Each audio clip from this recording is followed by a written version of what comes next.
Olhem só o que o ex-presidiário Lula disse em um evento da CUT, Central Única dos Trabalhadores, um sindicato que foi mantido por muito tempo pelo PT. Se fosse um apoiador do Bolsonaro ou o próprio Bolsonaro, o que vocês acham que teria acontecido? Vocês acham que o Randolph Rodrigues ou toda a esquerda ia pedir impeachment?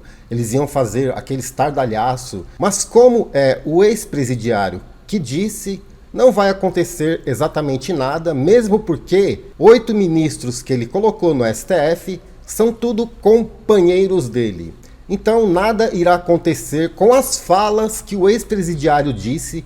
Eu vou mostrar para vocês agora. Antes de mostrar o vídeo para vocês do ex-presidiário dizendo um absurdo, uma coisa assim que é inaceitável na democracia, eu queria pedir para vocês, tem um botão aqui na página, assinar agora.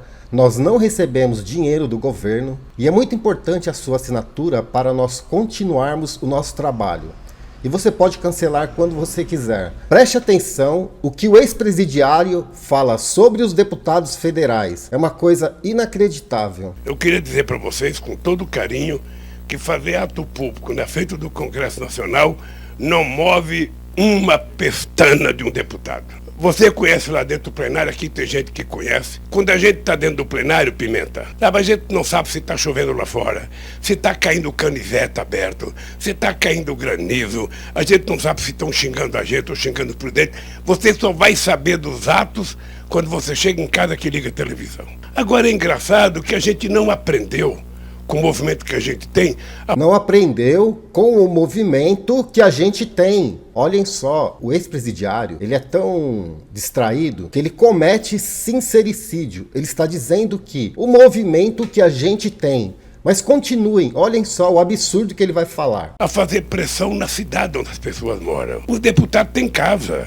Eles moram numa cidade. Nessa cidade tem sindicalista, nessa cidade tem professor, tem metalúrgico, tem bancário, tem pedreiro. Nessa cidade tem quase todas as profissões que estão representadas aqui. Então, se a gente, ao invés de tentar alugar um ônibus, gastar uma fortuna para vir em Brasília, quer ver, não resulta em nada. Se a gente pegasse, mapeasse o endereço de cada deputado. Olhem só. Vai prestando atenção, Brasil, que absurdo. Se nós mapeássemos a casa de cada deputado, isso se chama ato terrorista. Isso se chama incitação à violência. E aí, STF, vocês não vão fazer nada? É claro que não, é tudo amigo dele. Isso aí não muda nada. Em vez de gastar, olhem só, em vez de gastar uma fortuna com ônibus levando para Brasília que não resolve nada, vamos mapear a casa dos deputados e olhem só o que ele diz. E fosse 50 pessoas na casa do deputado, não é para xingar não, é para conversar com ele, conversar com a mulher dele, conversar com o filho dele. Conversar com ele, conversar com a mulher dele, conversar com o filho dele. O que o filho de um deputado vai conversar sobre o quê? O que o ex-presidiário quer dizer com isso? Deixa aqui a sua opinião. Eu quero saber a sua opinião sobre essa fala do ex-presidiário. Incomodar a tranquilidade dele. É muito, eu acho que surte muito mais efeito do que a gente vir fazer a manifestação em Brasília. Porque em Brasília, eu posso te contar, porque eu fui deputado e fui dirigente sindical, aquilo causa muito pouco efeito. Ele foi deputado, não aprovou nenhuma lei e viveu do sindicato durante muito tempo, nunca trabalhou. Muito pouco efeito, sabe? E se a gente quiser causar o efeito, a gente vai ter que mudar o jeito de pressionar. Viram o absurdo que o ex-presidiário acabou de falar? Agora eu quero mostrar para vocês por que ele fala nossa gente. Olhem só. Lula admite, mais grave que eles fizeram para nós foi acabar com as finanças dos sindicatos. Em abril de 2022, o ex-presidiário Luiz Inácio Lula da Silva disse nessa segunda-feira ser contra a volta do imposto sindical, mas defendeu que seja aprovada uma lei para que os trabalhadores e assembleias das entidades decidam conjuntamente qual é a contribuição que cada filiado deve pagar. Para ele, não é um imposto que você paga voluntariamente, é um imposto que você deve pagar. Mas por quê? Anos do PT tornaram os sindicatos um negócio muito rentável. Preste atenção nessa matéria, que coisa absurda. Vocês não vão acreditar, tem uma parte aqui que é assustadora. Mais da metade dos 17 mil sindicatos foram criados nos governos do PT. O Ministério do Trabalho terá de fazer mais que suspender por 30 dias a liberação de novas cartas sindicais. Turbinado nos governos do PT, o fenômeno faz o Brasil reunir 91% dos sindicatos do mundo. Por exemplo, de cada 100 sindicatos, 91 estão no Brasil. Isso é uma coisa inacreditável. São 16,7 mil sindicatos de trabalhadores e empregadores. Agora a coisa fica terrível.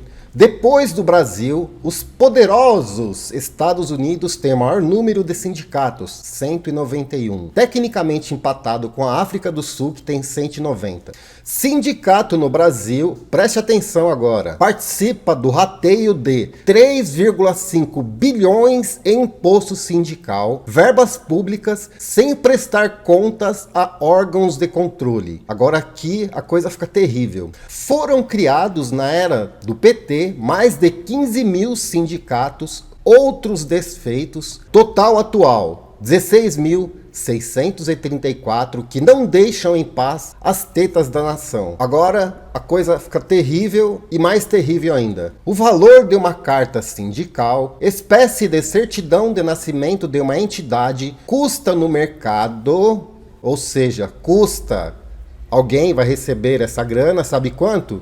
Entre 200 mil a 4 milhões de reais. Vocês entenderam por que o PT não quer acabar com os sindicatos?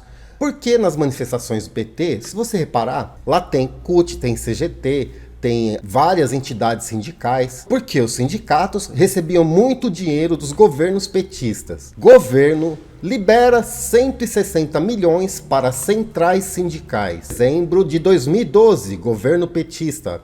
A verba é arrecadada de 45 milhões de trabalhadores e gasto não é fiscalizado. Agora, esse vídeo que eu acabei de mostrar para vocês sobre o Lula e toda essa doação sindical e por que eles têm essa gente com eles, eu vou mostrar para vocês por quê. Na verdade, isso se chama desespero, porque é o seguinte, esse ano tem eleição, nós sabemos que a direita irá eleger o maior número de deputados de toda a história, os maiores partidos hoje são os partidos que apoiam Bolsonaro, o PL tem 76 deputados, o PT mingou para 53, o PP tem em torno de 70 deputados, e o Republicanos vem em terceiro. O PT está em quarto lugar. Então vocês entenderam por que o Lula está pedindo para os sindicalistas irem à porta da casa dos deputados para falar com a família, com a mulher e com os filhos dos deputados? Se fosse o Bolsonaro que dissesse isso,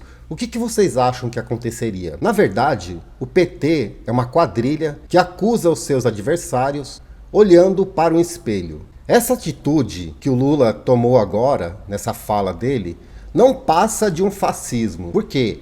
O fascismo, na verdade, ele é de esquerda. Porque o Mussolini, que é um dos pais do fascismo, ele era, na verdade, um marxista esquerdista que pegou as doutrinas comunistas e adicionou um pouco de nacionalismo. Então, os fascistas são eles. Por que o Lula é um fascista? O fascismo, ele usa do aparato sindical. E o fascismo nada mais é do que uma visão totalitária do mundo, onde tudo é feito pelo Estado, tudo para o Estado e tudo no Estado. Então, na verdade, esses sindicalistas são a massa de manobra que dão suporte à quadrilha petista. Esses impostos sindicais, eles serviam para alimentar esses sindicatos a apoiarem as manifestações petistas e dos esquerdistas. E o PT, ele não passa de uma máquina de assaltar os cofres públicos disfarçados de partido político. Esse é o vídeo, vamos compartilhar e mostrar que o ex-presidiário agora não esconde mais nada o que ele quer fazer. Ele quer intimidar as pessoas, os deputados. Vocês imaginam as coisas piores que virão. Meu nome é Marcos Mendes, eu moro em Santo André, São Paulo. Um abraço e até o próximo vídeo.